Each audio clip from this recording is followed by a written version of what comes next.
The great Mahatma Gandhi, a hero of India, a man whose campaign of nonviolence freed his country from British rule. For many, he's considered almost saintly, but there's an ugly truth lurking behind that image. Born Mohandas Karamchand Gandhi on October 2, 1869, he grew up comfortably with a father who was chief minister in Porbandar and a pious mother. But oh, the hypocrisy. When he moved to London to study law, he swore to his mother he'd avoid the temptations of modern life. Yet the streets of London painted a different picture. He faced discrimination, being kicked off trains and barred from hotels simply because of his skin color. This ignited a fire in him. He vowed to fight for change, but here's where it gets complicated. Gandhi's famous mantra, "Every revolution begins with a single act of defiance," was born from his own struggles. But while he became an activist, he also faced backlash, even almost getting lynched in Durban. Returning to India, he continued his fight against oppression, but his views on violence and self-defense raise eyebrows. Gandhi supported the British war effort during World War II, but also criticized imperialism. Talk about a mixed message. He led peaceful protests, was jailed for his activism, and fasted for the rights of the untouchables, spreading hope across the nation. But then there are his troubling remarks.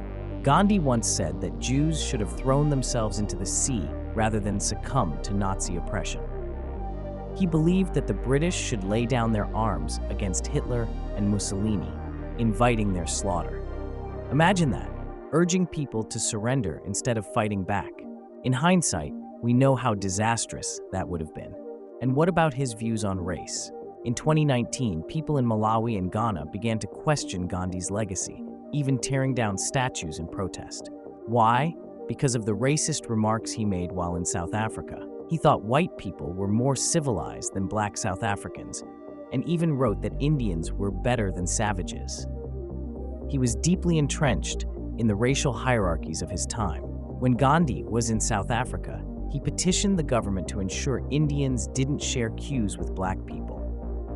Others argue he was just a product of his time. But can a man of his intelligence really be excused for such ignorance?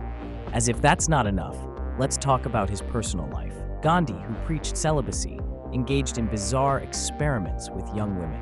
He asked his grandnieces to sleep beside him to test his control over his desires. Critics call this sexual exploitation, a dark stain on his legacy as a peace advocate. He denied his wife medical treatment and once claimed he couldn't bear to look at her. His views on women were equally troubling, suggesting that if women were attacked, they should shave their heads to avoid attention. Blaming victims? That's a hard pill to swallow. So, what do we make of Gandhi? A man who fought for freedom and rights, but also held views that many today find appalling. The complexity of his character raises questions about how we view historical figures. He did change the world, but at what cost? The darker elements of his life are often brushed aside, but they're just as important in understanding who he really was. Today, Gandhi stands as a figure of contradiction, a man of peace who preached nonviolence but harbored deep flaws, leaving us to ponder the legacy he left behind. If you like the video, please like and subscribe. It will help us in making more informative videos.